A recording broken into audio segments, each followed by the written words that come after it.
Sun and West of the Moon by Andrew Lang, illustrated by Ben Kutcher, copyright at 1948. East of the Sun and West of the Moon. Once upon a time there was a poor husbandman who had many children and little to give them either of food or clothing. They were all pretty, but the prettiest of all was the youngest daughter. Once late on a Thursday evening in autumn, with wild weather outside, they were all sitting together by the fireside, each busy with something or other, when suddenly someone rapped 3 times against the window pane. The man went out to see what could be the matter, and there stood a great big white bear. "Good evening to you," said the white bear. "Good evening," said the man. "Will you give me your youngest daughter?" said the white bear. "If you will, you shall be as rich as you are now poor." Truly the man would have had no objection to being rich, but he said to himself, "I must first ask my daughter about this." So he went in and told them all that a great white bear was outside, who had faithfully promised to make them all rich, if he might but have the youngest daughter. She said, "No, I would not hear of it." So the man went out again and settled the white bear that he should come again the next Thursday evening and get her answer. Then the man persuaded her and talked so much to her about the wealth they would have, and what a good thing it would be for herself, that at last she made up her mind to go, washed and mended all her rags, and made herself as smart as she could. Little enough had she to take away with her. Next Thursday evening the white bear came to fetch her. She seated herself on his back with her bundle, and thus they departed. When they had gone a great part of the way, the white bear said, "Are you afraid?" "No, I am not," said she. "Keep tight. Hold up my fur, and then there is no danger," said he. And thus she rode far, far away until they came to a great mountain. Then the white bear knocked on it. A door opened, and they went into a castle where there were many brilliantly lighted rooms which shone with gold and silver. There was a well-spread table, so magnificent it would be hard to make anyone understand how splendid it was. The white bear gave her a silver bell, which she had but to ring when she needed anything. So after she had eaten, she grew sleepy and thought she would like to go to bed. She rang the bell, and scarcely had she touched it before she found herself in a chamber where a bed stood ready. It had pillows of silk and curtains of silk fringed with gold, and everything in the room was of gold or silver. But when she had lain down and put out the light, a man came and lay down beside her. And behold, it was the white bear, who cast off the form of a beast during the night. She never saw him, however, for he always came after she had put out her light and went away before daylight appeared. So all went well and happily for a time, but then she began to be very sad and sorrowful.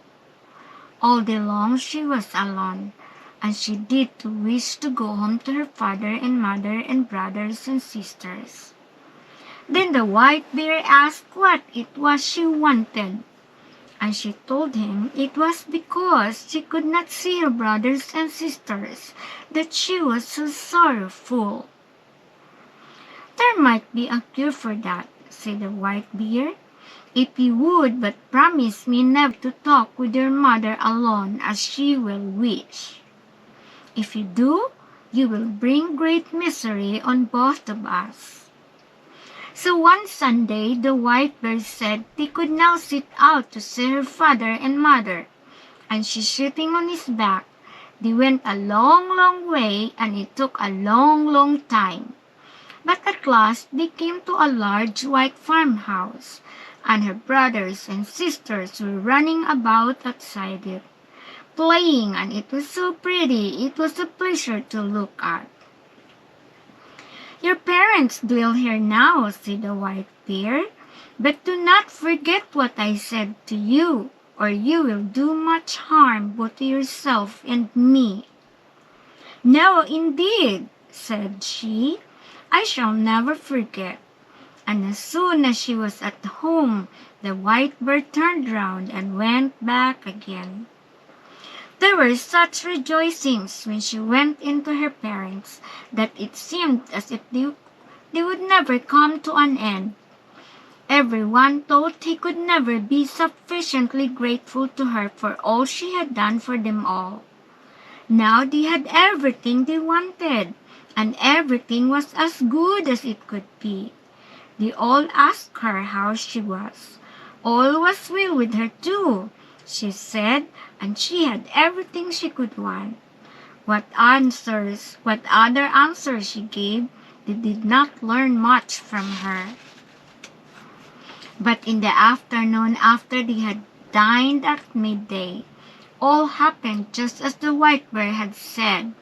Her mother wanted to talk with her alone, but she remembered what the white bear had said and would on no account go. "What we have to say can be said at any time," she answered, but somehow no other her mother at last persuaded her, and she was forced to tell the whole story. She told how she continually went about in sadness, thinking how happy she would be if she could but see the white bear when he was a man, and how all day long she was alone and it was so dull. "Oh," cried the mother in horror, "he is very likely a troll. You shall have had a bit of one of my candles. Look at him when he is asleep, but take care not to let any tallow drop upon him."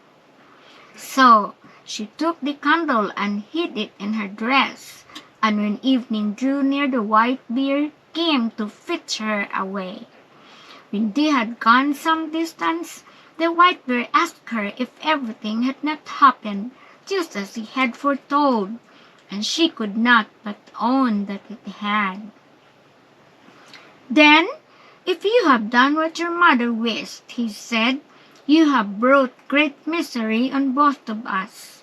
"No," she said, "I have not done anything at all." When they reached home, it was just the same as it had been before. A man came and lay down beside her.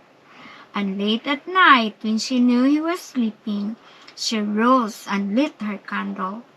She saw he was the handsome prince eyes had ever beheld.